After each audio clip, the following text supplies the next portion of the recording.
Lightning in a bottle, I think I just found my perfect sound. Can you see the fire in my eyes? Bitch, it's burning now. Lightning in a bottle, I think I just found my perfect sound. Can you see the fire in my eyes? Bitch, it's burning now. Oh shit, it's recording. Yo, how you living? How you feeling? How you doing? It's First Choice Fantasy, and we're back today with part 2 of the post NFL draft rookie rankings. Today we got the wide receivers, we got the tight ends. We did top 15 wide receivers. You caught me slacking, and top 5 tight ends, which probably is not useful. I ranked 15 tight ends. I did 30. Rookie tight ends. Well, you boys got anything else to say before we do list these consensus rankings? Two things. First of all, don't cut out that intro because I think it was funny. Second of all, does Tim Tebow count as a rookie tight end? Oh, that's a great question. He's moving on to second on the list. No, he is at 4 for me. No one's going above my guy. I sincerely except for hope the 3 others. I would pay money for Urban Meyer to start Tim Tebow at tight end this season. Dude, that would be thrilling. Who were their tight ends? Nobody. I thought they dropped Eifert, I'm pretty sure. Well, he was only 1-year contract, but O'Shaughnessy, I think, is the other guy, and that's... There's another dude whose name I can't remember. They also drafted that Luke Farrell dude from Ohio State. Josh Oliver, dude. He got... traded him to the Ravens. I was going to say, I thought he moved. He was a third-round pick, too. It's crazy. I think they should start Tebow, and then Meyer will probably get fired when Tebow immediately whiffs on a block and gets Trevor Lawrence killed. I think that they may be the first team to ever run a 2-quarterback system in the NFL. That's what we were just talking about the last episode. With him and Mitch. Oh, with him. Are we counting Tebow as a quarterback? He's a tight end. He's an undercover quarterback. What if? No. What if they start him and Minshew and Lawrence? Ooh. And Etienne is just relegated to like 5th string because Hyde and Robinson are above him, and then Minshew is also starting. Hyde and Robinson are above. All right. Without the crack, let's move forward to the wide receivers. All right. Yeah, I guess Might as well jump to 9, the most important one here. Shut the fuck up, Brandon. I'm gonna read through the consensus, and I'm gonna skip number 9. No, 1, you can't skip Jamar the most Chase, important one. 2, Devontae Smith. We got Rashad Bateman coming in at 3. At 4, we have my dude Elijah Moore. Jalen Waddle 5. Rondale Moore 6. That hype train is moving at a speed that I think is dangerous to all nearby pedestrians. But anyway, I'm with it. Amon-Ra St. Brown at 7. Landing spot. Terrace Marshall at 8. Diane Brown at 9, who I think Ed and I are reasonably at, and Brandon is having some sort of withdrawal over there because he hasn't said his name in the last 5 seconds. Darius Toney at 10, which I guess is probably a hot take to some people, but fuck him and fuck the Giants. Mari Rogers 11, Nico Collins 12, tall guy, runs fast. Cornell Powell at 13, Dez Fitzpatrick at 14, and Anthony Schwartz at 15. I'm going to be honest with you. I didn't even know Dez Fitzpatrick was a real person until after the draft. Yeah, I was not watching the draft when he got his name called, and like going through and like reading it afterwards. I said, "Who the fuck is that?" But, and then you realize he's the number 2 wide receiver on the Titans. Potentially going to be. And then you still proceeded to rank him at 13? Well, because as I had said, 15. Josh Reynolds is, even if he wasn't good, he's going to obviously get the nod. But like Fitzpatrick, if he's any good, could take that role pretty easily, I would imagine. But, talking about players that are stealing roles, let me just list one.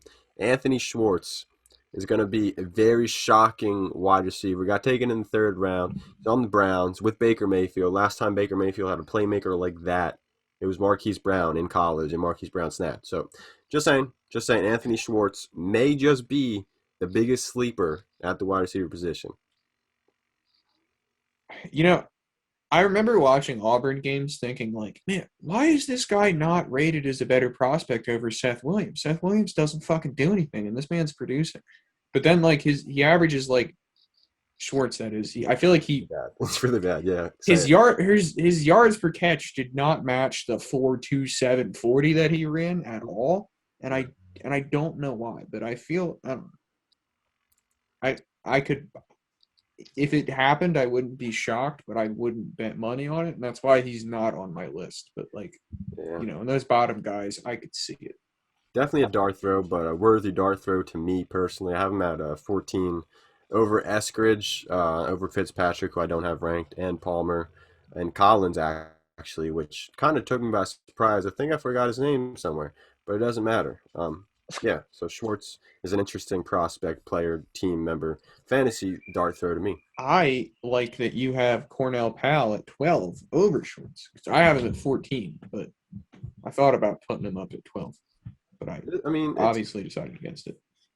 I I feel like okay. Let me put a disclaimer out there. I guess for my rankings, I have okay after 10. 10 is Tony. 11, 12, 13, and 14, which is Rogers, Powell, Atwell, and Schwartz. I think they're all grouped in the same kind of grouping. I think Same. At that Atwell point, and it's just Schwartz, prospects. though though Atwell and Schwartz are at 13 and 14 for me, they really stick out of that four just because of the potential, I guess you could say they have, or the fact that they had the draft capital, the second and third round picks they were used. Obviously, Powell's in the Chiefs, so I mean that's a pretty beautiful landing spot, and the fact that all they have is Hill out in receivers. I feel like Powell is that like professional sort of receiver, not to get all like a Mac, fucking buzzword on you, but like he's a good blocker, and I just feel like he could win some touches because like he's sure-handed, he blocks. I think those are things that you're going to appreciate on the Chiefs. I said Jerry Macklin. I meant Jason Avant. Is he the Andy Reid's Jason Avant 2.0? Possibly. Could see it. I mean, I feel like he's got the tools for it. He doesn't have like the explosiveness of some of those other dudes, but I feel like he's more like he has the potential to be more reliable, which is also where I'm at with Josh Palmer.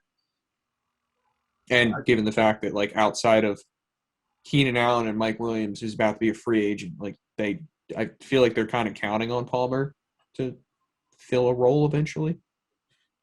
So I have no clue about Palmer. Not gonna lie. Don't know a single thing. Don't know about his school. Where did he go? Tennessee, Tennessee. Yeah. held back by piss poor quarterback play, appears to be the theme or the narrative with him. Fair. He impressed at the senior day, so I mean that's something. I've Before heard good things. I was very high on a team or a wide receiver that would land with the Chargers. So possibly, if I look more deep into it, I think Could. Palmer. The hype train could get a rolling. I could Another guy I want to mention because I put Amari Rogers at 9, and you guys had him at 11 and 12. If Aaron Rodgers isn't playing, Amari Rogers drops to like 23 for me. at least, yeah, maybe 30. But like I feel like he's legitimately talented. Like he was a good receiver at Clemson. I feel like he's probably being slept on a little bit. To me, I think he wins that starting slot receiver job pretty easily. For sure. Maybe not, but I don't know. I thought he was good. I know his measurables aren't necessarily there, but whatever. He's a slot receiver. They don't need to be there. But Yeah. it just scares me because I don't know who the hell is going to be starting there. Yeah, that's the risk But reward. I don't know because Brandon and I, and you had him at 8. We had him on St. Brown at 7, and I don't think that's a talent ranking because to me, I'd rather have like multiple dudes on the list below him on the list above him. Like I would take those guys above him talent wise. I just feel like there's not really a lot stopping him from walking in and being the Lions starting slot receiver on day one. And Jared Goff can't throw a football more than 20 yards, so he should operate right in that sweet spot, hopefully. Well, I don't know what I'm saying, or I don't know why I made that noise, but would you take Amari Rodgers with Aaron Rodgers over Amon Ra, or is that too high? Yeah. Yeah, Really? I would. Yes. Fair. Okay. So, okay. I think it was the live draft we did. Well, we didn't record the second round, but Ryan Hess, 8 was his team name. He took Amari Rodgers. I think it was like 208, maybe 206, something like that. Would you co-sign that in a rookie draft, not knowing if Aaron Rodgers is there or not? Because I was thinking Rodgers would be more of like a third. Yeah. Yeah, I would. Yeah, I think it's a worthy gamble, especially because that was a 14. So that was basically like the 208 in like a standard 12-team league because we were still drafting with 14 teams there. No, I'm fine with that. I like I said, I think Rodgers is potentially being a little underlooked. I mean, again, it could just be because obviously Clemson is on TV a lot. They were a very good team. I've watched a lot of Amari Rodgers, so that could just be like bias on my own part. Like I've seen him more than I've seen most of the dudes on this list. But I feel like even if he's not going to be like a stud, I feel like he should be a starting receiver. I know he's probably going to have value like on the field, not necessarily fantasy, but he's definitely going to be worth something for the team. Yeah, I feel like he should just be solid. And I mean, like I like him as a player more than Amon-Ra St. Brown. I'd love to see those two dudes like maybe not because I guess if Aaron Rodgers comes back, but you know, that's why Amon-Ra's at 7 and Rodgers is at 9 because I guess it doesn't really make any sense. Jared Goff isn't that good, is he? But hey, man, you never know. Where we put it there. The unknown. I don't think there's a lot unknown there. If Sean McVay can't make you look good, then. But I mean, I guess Sean McVay did make him look decent over time. At times. At times, and then there were times like the Super Bowl where you're like, "Holy shit! How did this team make it that far?" Speaking of holy shit, Brandon, speak to me, okay? You have Diami Brown at 5 over Elijah Moore, Amon-Ra, Rondale Moore, and Terrace Marshall, while me and Alex have him at 9 and 10 respectively. I get the money speaks to Curtis Samuel, but I think he fits a specific role, as I was saying before the podcast. I know he's skillful with the deep threats, but I believe that Diami Brown fits a specific role on this offense, and they've been looking for a wide receiver too. I think Curtis Samuel doesn't. I don't know. I just don't have too much faith in Samuel.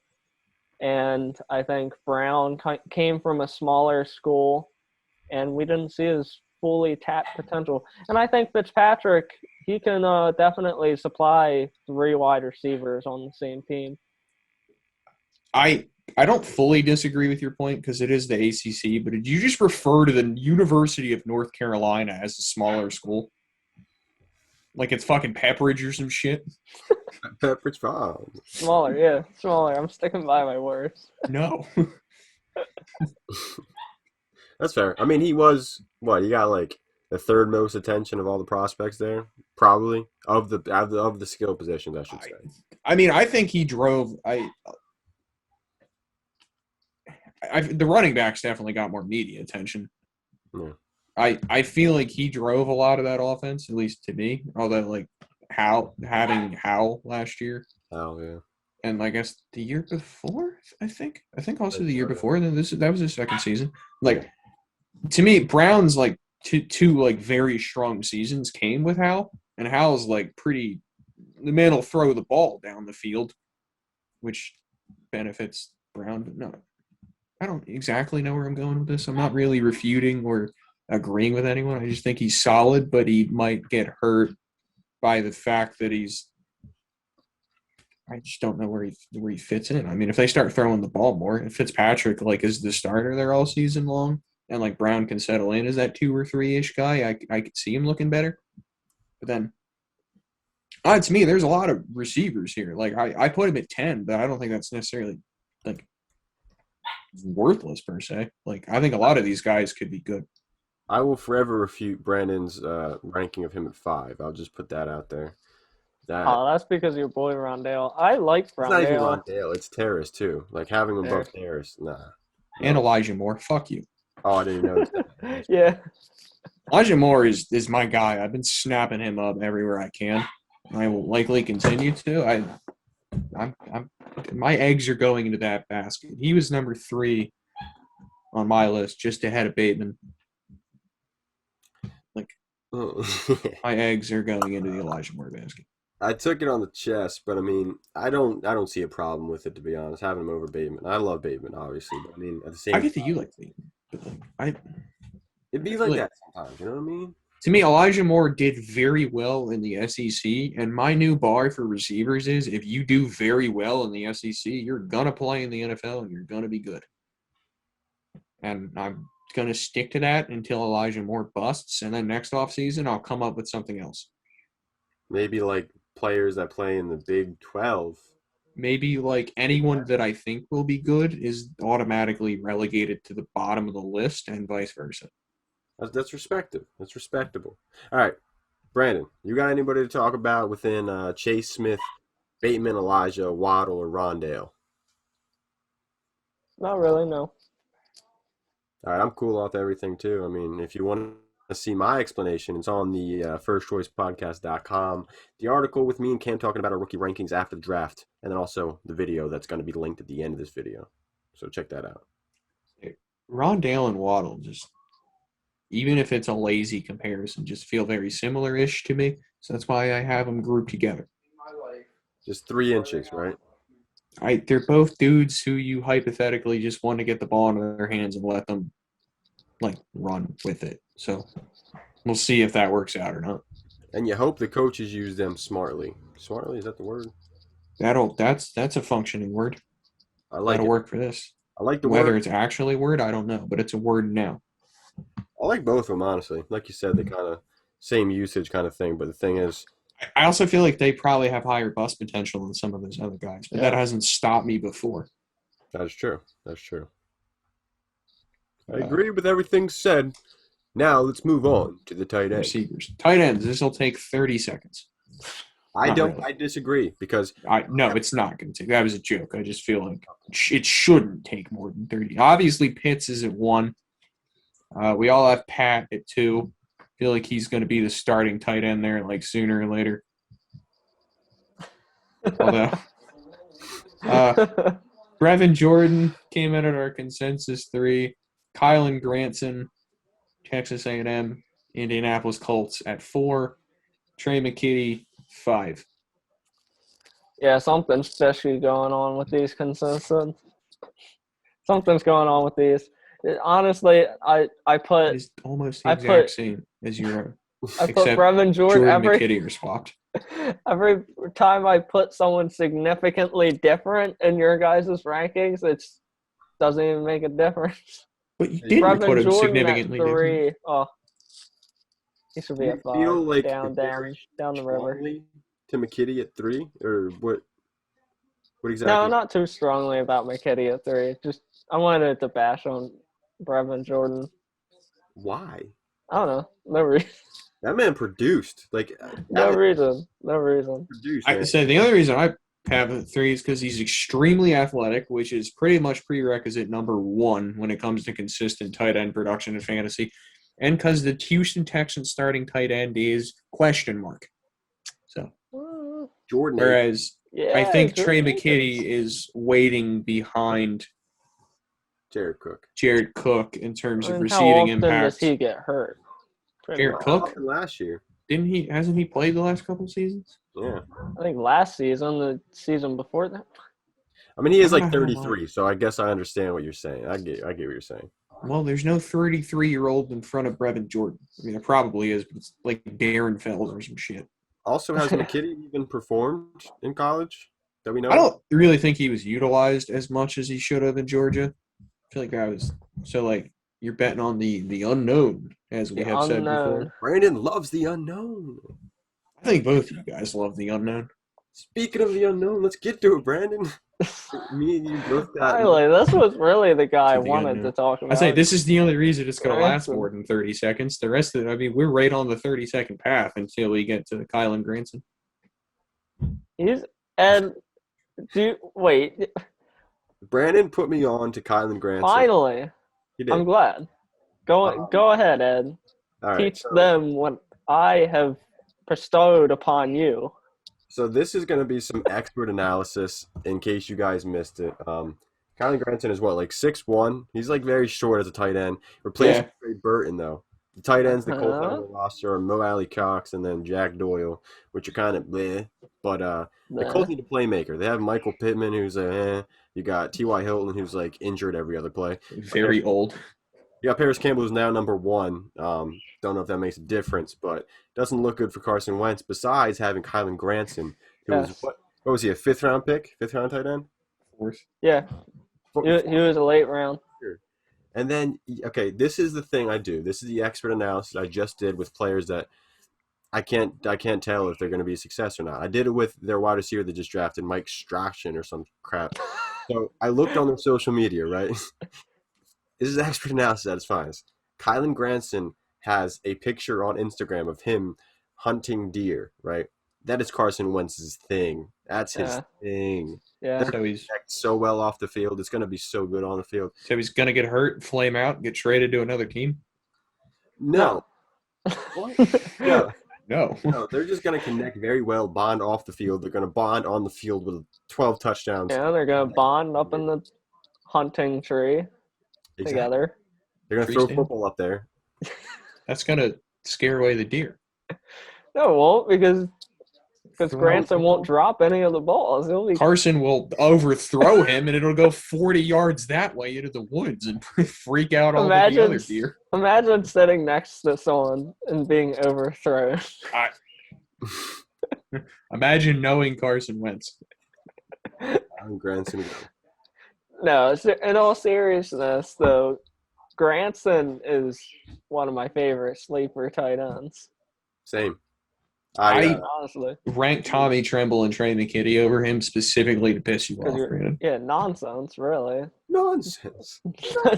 I Legitimate. Tommy Tremble is basically every argument that you have for Kylan Granson, honestly. So, except he doesn't have the Tommy Tremble has four respectively, four other weapons on his offense that will definitely see targets over him. But how many of those guys are tight ends? Well, it doesn't matter. Yeah, Kylan Granson's not being the wide receiver one there. Yeah, what did you think of Ian Thomas, Alex? Yeah, what did I think of Ian Thomas? You thought he was going to fill that role, didn't you? Okay, well, Ian Thomas is not Tommy Tremble. It's not my fault that Ian Thomas sucked. Tommy Tremble's a different player. But it's the Panthers' fault for not even trying. I think they did put him on the field. He just didn't do anything. Well, I think that's the organization's fault. You can't blame the organization for that. They have 3 wide receivers, but they don't even need Tommy Tremble. Hey, we listed 3 Colts wide receivers. No one said any of them are nowhere good. Near as good as they're not. Kylan Granson. Yeah, not as good as this. So I guess the 2 second-round picks they spent on Pittman and Campbell, and the fact that T.Y. Hilton is a former Pro Bowler, former emphasized there. So the 4th-round pick, Kylan Granson, is going to come in and just immediately demand a higher target share than all of these guys. All right, finally understand. Tight end on this list. All right, I can see it. Kylan Granson. I'm actually going to move Granson up to number 1 on the list because Pitts is going to have to compete with Julio and Ridley, and that makes him like wide receiver 3. Exactly. Yeah. So let me actually edit the receiver list too. I think I'll put Granson at 5. You think? On the receiver list? No, he's not as good as Diami. He's got to be 1. No, I'd put him at 5 because, like I said before, I feel like Chase, Smith, Elijah, and Bateman all have like a reasonable path to being the wide receiver 1 this year. So I'll put Granson at 4. I mean, at 5, below those 4. Granson has some great athletic numbers too, my man. You're missing out. And he performed in college. Oh my God. All right, I'll put him over Bateman. Do it. No. No, he's already there. He's already at 4. Where I draw the line at. He's over Bateman at 4. And I'm actually going to put him at number 4 on the running back list as well, just in case that Frank Reich thinks that he should maybe get some carries. Because I don't know about you guys, but that Jonathan Taylor guy is questionable. See, a lot of tight ends or quarterbacks changing to tight ends, but what about tight ends changing to quarterbacks? Kylan Granson, so number 1 tight end. Granson probably should jump Lawrence.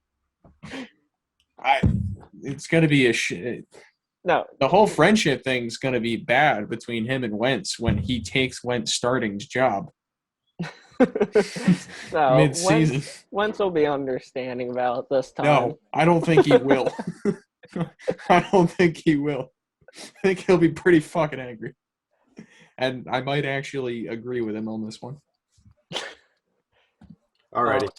I'm going to draw the line right there in case you guys did want to say anything else. I'm drawing the line, and that's about it. The line is that Ed and I, or at least I am, completely serious about Granson. 100%. I am 100% Hey man, I have a Granson. share of Kylan Granson, so I mean, whether it happens or not, I'll be there to find out. $19 share. Yeah. Still on the roster. He's in there. I blew a quarter I bid on more than you, that. Brandon, so I don't know what to tell you. You should have bid more. I could tell you were trying to get me to not bid on him. The night before the fab was going through, you're like, Did "Oh, it- don't give up. Keep Did it trying work to out, though? offload." And I Did it was work like, out? "Oh, Alex is trying to get Did it my work out? guy." And then I was like, See "I'll though, put Brandon, $12 on. you shouldn't. He's not gonna spend You're over making yourself $10." sound dumb because all I had was 19 fab dollars. All you So had to you do was should Oh, have bid. I went in didn't even there. look. I You didn't should even look have at your went in there and $5. seen that all I had was 19 fab Can dollars. you And even see put $5 how much each other yeah, has? if you go into Yeah, you gotta go to- trades, you can Oh, pull that up. trades. You That have to you should have actually. went in there, seen that I only had You can look 19 at the fab standings dollars, too. seen that I was very yeah, that too. Seen and then deduced that well he's gonna bid all of his dollars on this guy, so I should probably bid 20. But I you didn't. I 'Cause you were a didn't failure. expect you to bid all of your dollars. Oh, If I knew Brandon, you were Brandon, down to 19, then I Brandon. would have thought about, oh well. I was gonna say, how long have you known me? I was very clearly going to bid every dollar I had for that man. Like, it's just the only logical conclusion. Well, I'll just wait for you to drop them. I'm not dropping him. I'll wait for you to waste that bench spot then. He's not wasting a bench spot. He's in the taxi spot, and there are no other rookies that I'd want to pick up and put Well, there. So it's fine. next year you're gonna be struggling.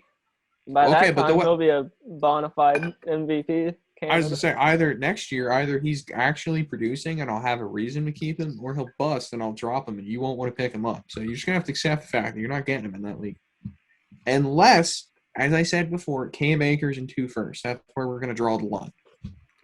While we're drawing lines, let's just say this. Check out the articles online at firstchoicepodcast.com. Check out the And the blog blogs. post.